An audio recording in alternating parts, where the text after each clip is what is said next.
Պատերազմի 40-րդ օրը Վաշինգտոնն ու Թեհրանը համաձայնել են երկշաբաթյա անհապաղ հրադադար հաստատել։ Պակիստանի վարչապետը, որը դիմել էր կողմերին հրադադարի առաջարկով, նշել է, որ իրանական եւ ամերիկյան պատվիրակություններին ուրբաթ հրավիրել է Իսլամաբադ բանակցությունների։ Ըստ իրանական ինձնագործակալության Իրանից կբանակցի խորհրդարանի նախագահ Մոհամմադ Բաղեր Ղալիբաֆը, Միացյալ Նահանգներից փոխնախագահ Ջեյդի Վենսը։ Իրանը հաստատել է իր մասնակցությունը։ ԱՄՆ նախագահը հայտարարել է, որ հրադադարին համաձայնել է, քանզի Իրանում գերազանցել են բոլոր ռազմական նպատակները եւ մեծ առաջընթաց ունեն երկարաժամկետ խաղաղության հասնելու հարցում։ Թրամփը սոցցանցում գրել է, որ ԱՄՆ-ն Իրանից նոր առաջարկներ է ստացել, որոնք գործնական հիմք են բանակցությունների համար։ Նա նաև նշել է, որ նախկինում վիճելի գրեթե բոլոր կետերի շուրջ համաձայնել են, իսկ 14-օրյա ժամկետը թույլ կտա վերջնական տեսքի բերել համաձայնագիրը։ Ավելի ուշ Թրամփը մեկ այլ գրառում է արել, որում նշել է. Կարևոր օր է համաշխարհային խաղաղության համար։ Իրանն ուզում է դա, նրանք բավականին հյուծվել են այս պատերազմի հետևանքով։ Նույնը վերաբերում է նաև մյուս բոլորին։ Միացյալ Նահանգները կօգնի կարգավորել Հորմուզի նեղուցով երթևեկությունը։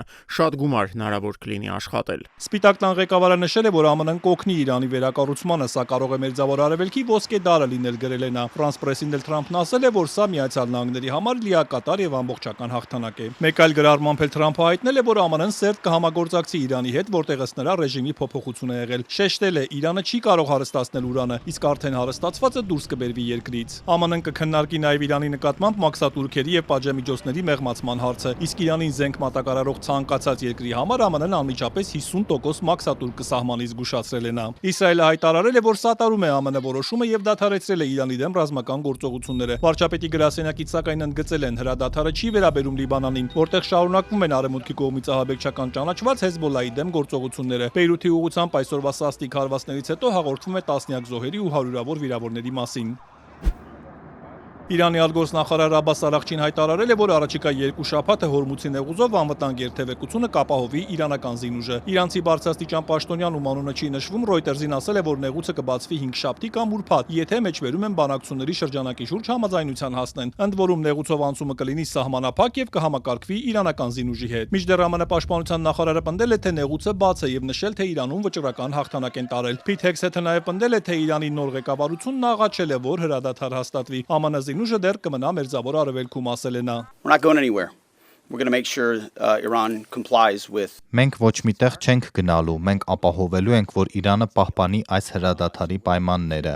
ապա ի վերջո նստելու ենք բանակցությունների սեղանի շուրջ եւ համաձայնության ենք գալու։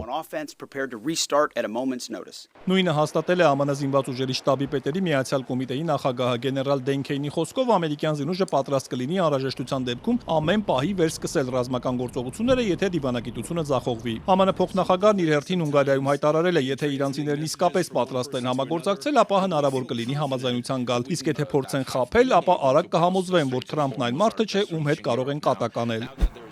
Հրադադարի մասին լուրից հետո նավթի գինը նվազել է $100-ից, Իրաքը բացել է իր օդային սահմանը, մի շարք երկրներ էլ ողջունել են հրադադարը։ Իրանում մարդիկ փողոց են դուրս եկել տոնելու, Թեհրանում նաև այրել են ԱՄՆ-ի եւ Իսրայելի դրոշները։ Շատ իրանցիներ չեն հավատում, որ ԱՄՆ-ն եւ Իսրայելը հավատալիմ կմնան հրադադարին։